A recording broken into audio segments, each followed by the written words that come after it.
afternoon. No, it's not. Good morning, even. Getting ahead of myself. Good morning. Welcome back to Football League World TV. It's time for another debate show. I'm your host, George Dagless, and joining me this morning is Ned Holmes and Adam Jones. Ned, how are you getting on?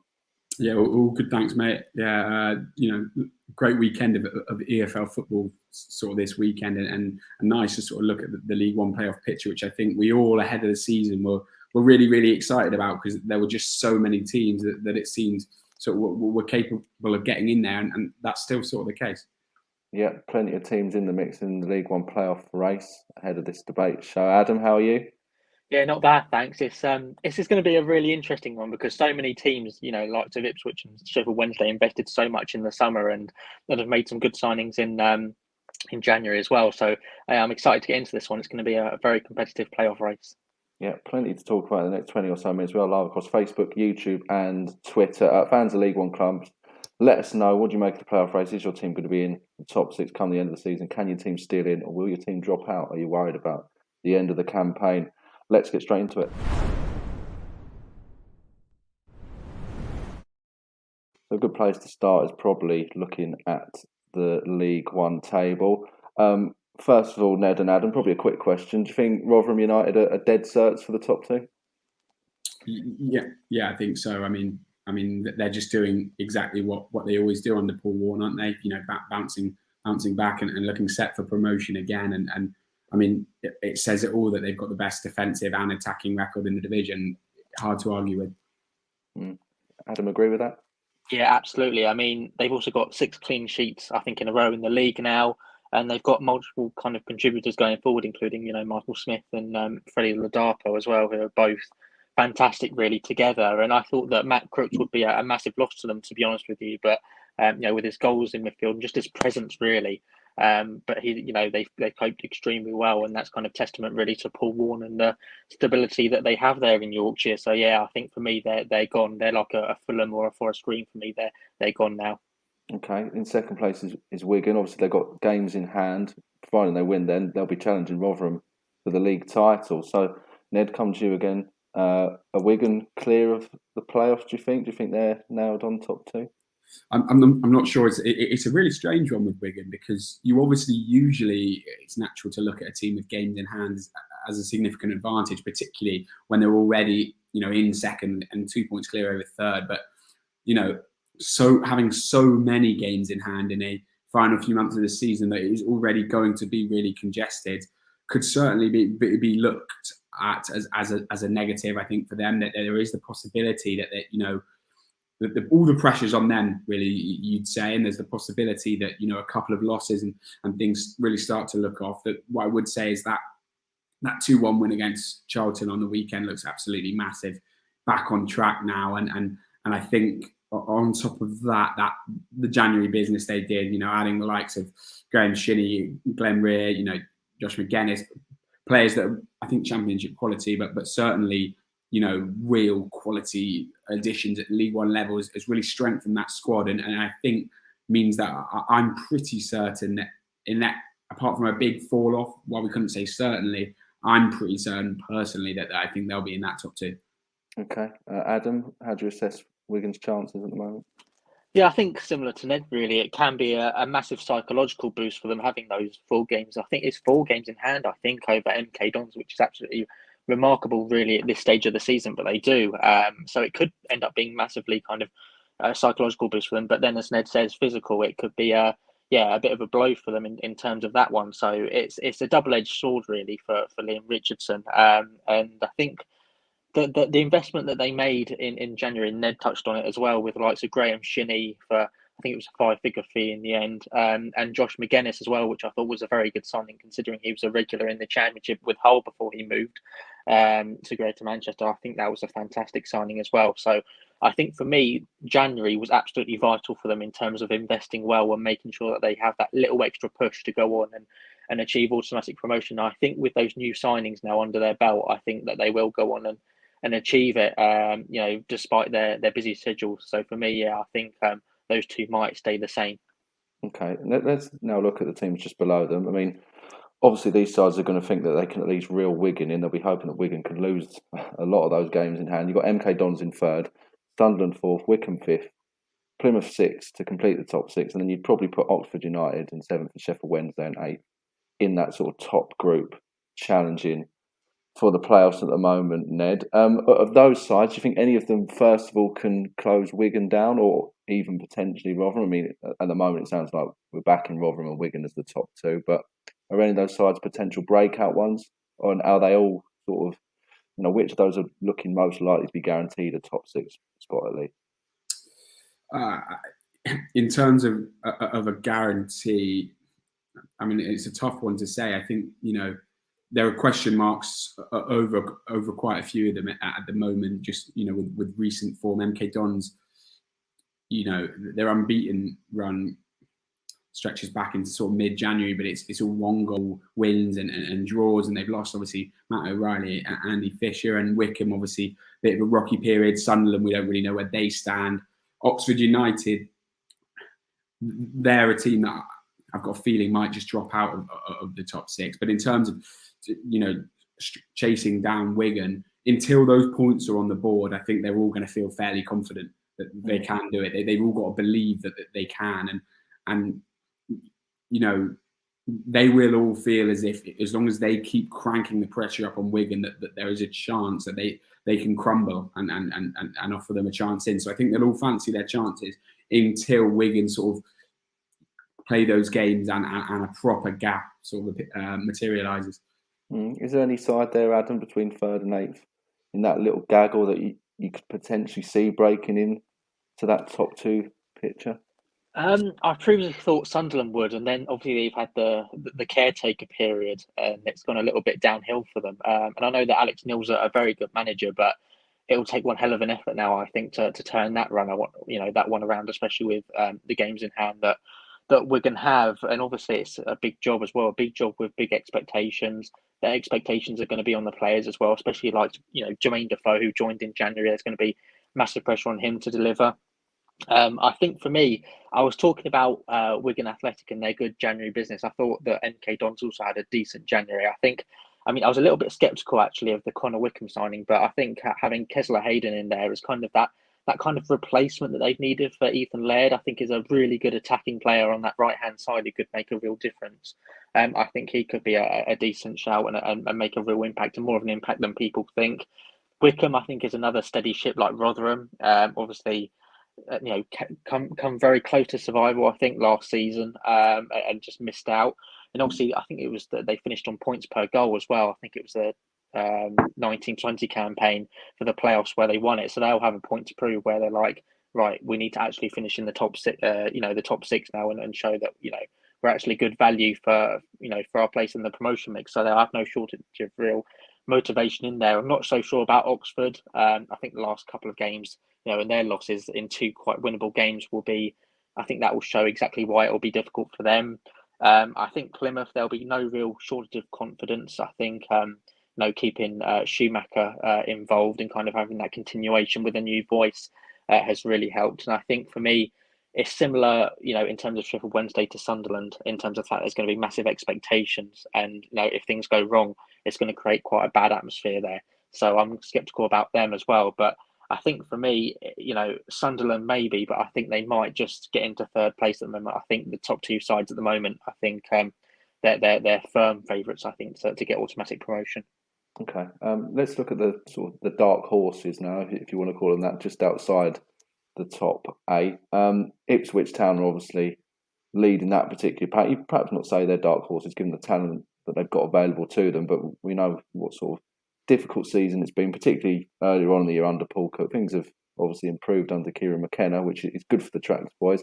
Then you've got Bolton Wanderers, who are in good form at the moment under Ian Evatt. Portsmouth have picked up a little bit under Danny Cowley even, but we know what kind of struggles they've had this year. We know how they can dip themselves into a blip this season. And I guess you could put Accrington Stanley in as well in 12th, 10 points off of the top 6 with a game in hand on quite a few sides above them. Ned, do you think that 4 is probably the last 4 that can be involved this season in the League One playoff race, or am I being a little bit too kind to some of them, or am I being harsh on the likes of Burton and Charlton who are just below?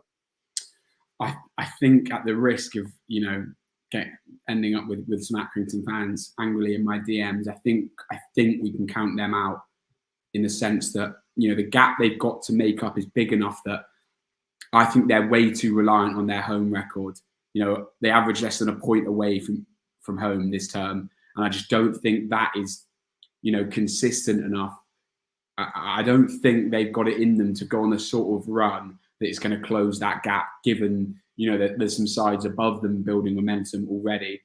Portsmouth, we can't rule them out yet, but as you say, you know, they're certainly the team that I'd say is still within reach, that I'm the least confident about. But I think Danny Cowley's a really good coach, and I do think there's a chance that, you know, they've shown earlier in the season that they have a sort of strong defence and some great attacking players. So I think that they could go on a late run. Bolton are a team that I think if someone is going to really sort of disrupt things and fly up that table, Blackpool-esque perhaps this season from that bottom tier, I've got a funny feeling we could see Bolton doing them. And as you say, I think Ipswich, the quality they've got and the way things seem to be going under McKenna, we can count them as sort of certainly still in the race. But yeah, Accrington, I think, are out of it. Portsmouth just about holding on, and Bolton have got the potential, if they can keep going the way they're going, you know, with those January signings already looking so impressive,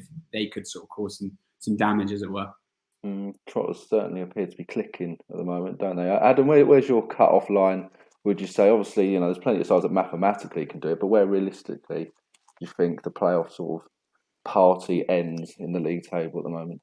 I think for me, I think you can cut off the bottom half of the table. So for me, it's Burton downwards. I think, you know, you got absolutely spot on there, kind of Accrington, Stanley and up. But I'm going along kind of the similar lines with Ned, really. I think Portsmouth are a little bit too inconsistent for me. So I don't want to completely rule them out of the race, but for me, I'm not really considering them as serious promotion candidates unless they can gain a little bit more consistency. I think Accrington, compared to the sides kind of immediately above them, I'm not sure if they have enough in the tank really to make things work. So and kind of, you know, kind of get themselves into that top six. So for me, though, you know, I think Accrington are also out of the race. I think for me, Bolton, I'd have two questions. One, are they going to run out of steam? And two, you know, what happens really, you know, if they have a setback, how are they going to react to it? And that could be, you know, absolutely vital for them in terms of their playoff chances. I know that they had like an unbeaten run. I think it was between like the start of February last year and the end of March. And that kind of set them on the right platform for kind of League Two promotion. I'm wondering if they're going to follow kind of like a similar trend in terms of that. So I definitely have them in there. Oxford go under the radar quite a bit, but I definitely had them under there as well. And Ipswich, you know, we talked about it and the caliber of players that they have, and you know, some of their games I think have been won by like a 1-goal margin recently. I think working on being more convincing is absolutely vital for them. I think that's absolutely important. But yeah, I think they've got the players there to for us to really consider them as automatic, not automatic, but as definitely playoff contenders anyway. And hopefully Kieran McKenna gets them in right shape, you know, for the remainder of the campaign. But again, it's going to be like Bolton with that consistency, because it's an uphill battle now to get into that top six. Okay, let's get to some predictions then. Let's talk the top six as a whole first of all. Ned, we'll come to you. Let's have your top two first of all for clarity's sake, and then which four sides do you think are going to be in the playoffs come the end of this season in League One? Yeah, so I mean, from what I've said today, it should be no surprise. I've got Rotherham at number one, League One winners, best team in League One this season, and a side that, you know, have already opened up a significant gap on ahead of what looks to be a sort of a pretty chaotic finish to the season. And those points on the board for me are going to be vitally important. As I said, you know, best defensive and attacking record speaks for itself.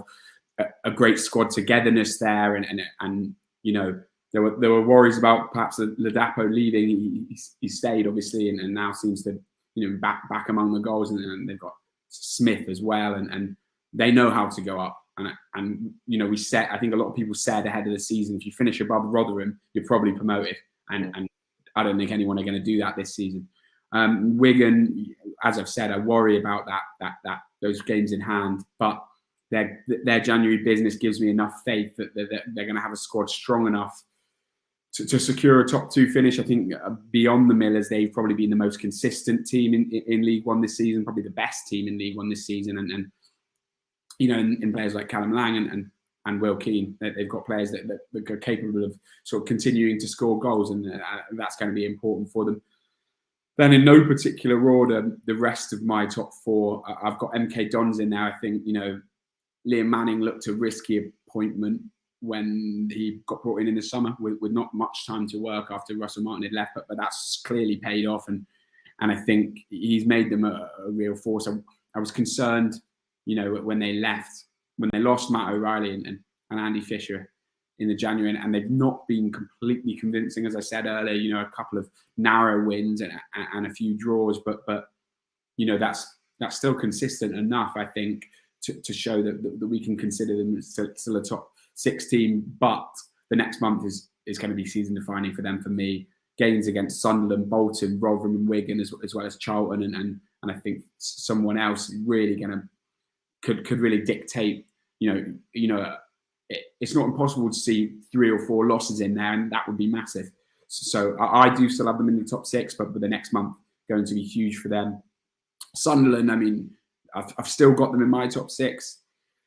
It obviously depends how quickly Alex Neil, who I think is an absolute coup for a League One team, however big Sunderland, are as a club, it's going to take a while for him to bed in his ideas. They don't have a while, but I still do think he'll get around quick enough, and they've got a squad quality with enough quality in it for them to secure that top 6 place, and a goal scorer like Ross Stewart, I think, massive for them. Scoring a few ugly goals that are going to be necessary. I think Wickham, I think they've got that experience, both in terms of games under the belt with a lot of the players in that squad, and while it was points per game going up via the playoffs before, not long ago, and I think they're a pragmatic team. They're a team that can really grind results out, and I think at this point in the season that's going to be a hugely important thing to be. Obviously, the past few weeks has been a difficult period, but I'm backing them to sort of bounce back from that and stay in the top 6. And then the final team, I think Wednesday are going to finish the season really strong. I think, there's been a lot of talk about their injuries, but almost not enough talk, if that makes sense. I mean, you only have to look at the players that be getting back over the next few weeks and months. Iorfa, Gibson, Dean, Dunkley, Gregory, Windass, John Jules. Those are all players that I think could easily be playing at championship level. If they're back part of Darren Moore's squad, then I think they're a real force to be reckoned with. Beaten by rivals Rotherham on Sunday, but as we talked about, being beaten by them is not the end of the world. And I think those players are only going to strengthen the Owls, and that's going to help them finish strongly. So they're the team that I think finish the season with real momentum and secure a playoff place. So Wednesday, Wickham, Sunderland, MK Dons, and then a top 2 of Wigan and Rotherham for me. Okay, yeah, Wednesday certainly in good form as well, weren't they, Ned, before that defeat against Rotherham at the weekend? So never put it past them, arriving into the playoffs on fire come the end of the season. Adam, let's hear your top 6. Run us through the top 2 quickly, obviously, and then let's hear your playoff picks. No surprise, as Ned said. I think I'm going with the same as him. Really, the Rotherham, I think, are going to be finish as champions. I think they've got enough of a margin now for them to go on and thrive and win that league title, which I think they'll do, and I think it'll be much deserved as well with their consistency and their attacking kind of firepower up front as well. So they're going to finish, I think, as championship, as League One winners, and I think. They have all the ingredients needed really to make that happen and to make that materialise. I've gone with second. I've gone with Wigan. I think the game's in hand. Obviously, it's a double-edged sword, but I think psychologically as well, it might be a bit of a boost for them. Very strong recruitment in January, as we touched on earlier. And you're asking the question, surely they can't bottle it now. I don't think they will. And I don't think they have massively kind of obvious weaknesses in their team either. I think that's a very good sign for them. So I've gone with Rotherham as champions, Wigan as second place to go up automatically. Playoffs, I've gone with third. I've gone with Sunderland. I think that Alex Neil will have quite a bit of an impact there. Obviously, it's not all going to be plain sailing, especially a club like Sunderland, where, as we said earlier, expectations are going to be really high. But I think he'll have enough of an impact to kind of take them reasonably close to automatic, but I don't think they'll be quite there. Another side that look nailed on for me are MK Dons. I think Scott Twine can be a real asset in there, and I think it's really impressed me actually how they've managed to move on from Russell Martin, who obviously had such an impact there, and credit to Liam Manning as well, who's done such a fantastic job. And I think they can grind out the wins necessary actually to keep their place in there, regardless of whether they finish third or sixth. I've gone with fourth in this one. I've gone a little bit in the middle. Fifth, I mean, it's a really difficult one because I could have gone with Wycombe or Plymouth really, and Plymouth for me. Schumacher, and again, as we said earlier, has provided that real stability kind of at the club after Brian Lowe's departure. So it's similar really to MK Dons, but arguably for Plymouth, it's been even harder because it was mid-season that Ryan Lowe left. So it's a really difficult one. But for me, I think they will actually finish kind of fifth. They've had some good wins recently. I've gone with Plymouth in fifth, and I think it will be a good reward actually, and a deserved reward for such a bright campaign. They weren't exactly expected, I don't think, really to be competing in the top six at this stage of the season. So fair play to them. And sixth, I've gone with Wycombe Wanderers. I think Ned kind of said, it summed it up perfectly, really, and the fact that they don't have, I don't think they have the best playing style for me, but I think they're effective enough and they can grind out wins. And I think for me, that's a real key asset to have at this stage of the season and for the remainder of the campaign as well. I'm not sure if they'll win the playoffs again because obviously sixth they'll face obviously the away leg in the second leg, which is going to be a bit of a challenge for them. But still, I think they've got just about enough, really. I think to finish in the top six. So yeah, that's my top six picks. Okay, let's get to our conclusion.